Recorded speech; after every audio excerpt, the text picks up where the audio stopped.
শুধু এই সরকার না, 71-এর পর থেকে সব সরকারই দেশটারে পুষ্কুনি মারতে মারতে ছোট খালডারে গাং বানায় ফেলাইছে। টাকার মান অনুযায়ী সবার আমলে জিনিসপত্রের দাম বাড়ছে, বাদ যায় নাই কোনো পুদিনা, হোক ওইটা আওয়ামী লীগ হোক ওইটা বিএনপি।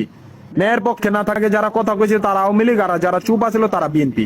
আর এখন যারা কথা কয় তারা বিএনপি, আর যারা চুপ আছে তারা আওয়ামী লীগ। এমন একটা প্যাচ লাগাইছে পোলা পাইনি এটা নিয়ে এখন। অথচ আমি ভাবতাম যে জিলাপি খালি প্যাচের নয়।